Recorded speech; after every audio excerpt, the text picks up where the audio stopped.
From the Global Times, I am Mulan.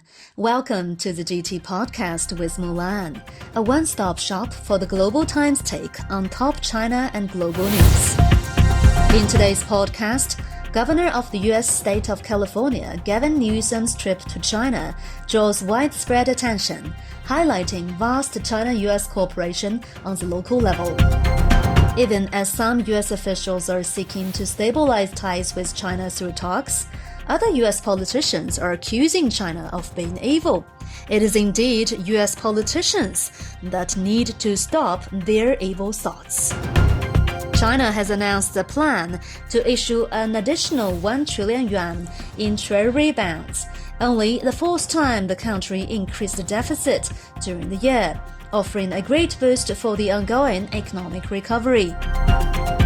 In an exclusive interview with the Global Times, Serbian defense minister talks about how military cooperation with China helps Serbia's defense modernization. A TV series telling the story of 4 Hong Kong residents trying to adapt to life in Beijing is making waves in Hong Kong and the Chinese mainland. What's behind its success? Californian Governor Newsom made a multi-stop, high-stakes visit to China this week in a bid to enhance cooperation with China on climate change, economic development, and other areas. Chinese President Xi Jinping met with Newsom on Wednesday in Beijing. Noting that China and the U.S., as the world's 2 largest economies, account for more than a third of the global economy and nearly a quarter of the world's population, and bilateral trade accounts for about a fifth of the global economy, Xi said the interests of both sides are closely intertwined. Xi said that the achievements of China-U.S. relations have not come easily and should be cherished all the more. Newsom also met with senior Chinese officials, including Vice President Han Zheng and Foreign Minister Wang Yi. During the trip, a number of agreements were signed, including a Memorandum of Understanding on low-carbon development and green transformation cooperation, inked by Newsom and Zheng Shanjie, head of China's National Development and Reform Commission. Experts said that such a high-level reception for Newsom shows that China attaches great importance toward building stable and mutually beneficial ties with the U.S.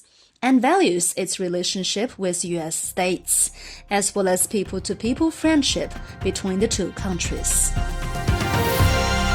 While some U.S. officials are seeking to increase dialogue and communication with Chinese officials to stabilize ties and strengthen cooperation in areas of common interests, others are seeking to undercut bilateral ties by trying to demonize China. In a recent media interview, Mitch McConnell, the U.S. Senate Minority Leader from the Republican Party, referred to China, Russia, North Korea, and Iran as a new axis of evil and stated that they pose a direct threat to the U.S.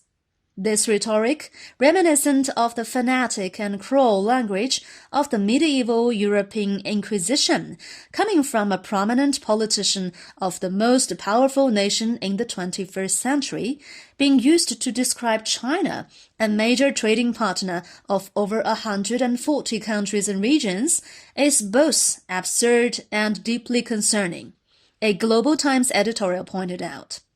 It cannot but raise profound concerns about the madness of American ideology and the enormous risks it may entail. In the context of Washington's hegemonic narrative of democracy versus authoritarianism, those standing with the U.S. are considered just, while those against are labeled as evil. This binary, even life and death extreme thinking is the greatest threat to world peace and should be staunchly opposed by people all over the world. China is not part of any axis of evil, and this is beyond doubt and not worth refuting. Those who use this term should examine their own hearts and clear away any truly evil thoughts residing within. As the world faces rising geopolitical tensions and a global economic downturn, China is evidently laser-focused on its economic development. This week, China announced a plan to issue an additional 1 trillion yuan, or $137 billion in treasury bonds in the fourth quarter, which marks only the fourth time in history that China increased its deficit during the year, maintaining that such a move will help further consolidate the positive recovery trend of the Chinese economy.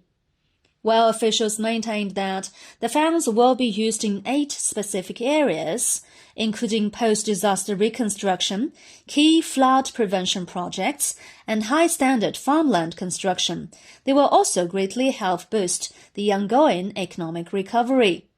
Analysts said that the move will not only help raise market expectations and confidence, but also actually help ensure stable economic growth in the fourth quarter of 2023, as well as in 2024. This is just part of China's growing efforts to further consolidate the economic recovery, and such efforts have boosted confidence in the economy. Many domestic and foreign institutions have raised forecasts for China's GDP growth in the fourth quarter, with some expecting a 5.3% growth. The brave resistance of China's ironclad friend Serbia against NATO during its aggression against the former Yugoslavia in 1999 has touched many in China. China-Serbia cooperation is growing in many areas, including in military affairs. In April, the news of Serbia's purchase of Fk-3 air defense systems from China sparked discussions in the West.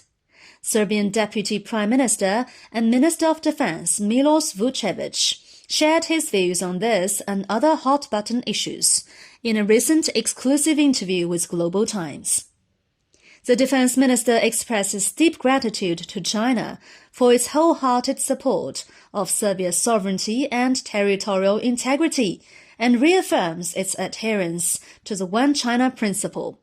He noted that Chinese weapons will help modernize the Serbian armed forces and looks forward to further development of bilateral cooperation, especially on the military front. He also said that China, unlike other great powers, does not attach any conditions to its cooperation with Serbia and has selflessly dedicated its achievements in various fields to attaining its global goals. He regarded China as one of Serbia's most reliable friends. Urban workplace comedy From Hong Kong to Beijing, which tells the story of 4 Hong Kong residents trying to adapt to life in Beijing, has been well received by audiences from Hong Kong and the Chinese mainland. The series showed the perspective of the Hong Kong characters, presenting their personal observations and understanding of Beijing's regional peculiarities and customs, all in comic form. The 4 Hong Kongers in the show exhibit the spirit of determination and resilience as they strive to adapt and succeed in the capital. Actor Chan Ching-pong told the Global Times that the TV series received positive feedback when it was aired in Hong Kong, adding that the accessibility of popular art forms like TV series and the Internet can help Hong Kong's youth gain a better understanding of the Chinese mainland. For young people from Hong Kong contemplating a move to Beijing, Chen said, "Just do it. Do not fear taking risks and be open to trying new things." That's all for this edition of the GT Podcast with Mulan. Make sure to follow the Global Times on Twitter and Facebook to stay tuned. You can also check out our podcast, articles, and much more on our website at globaltimes.cn. Thank you for listening.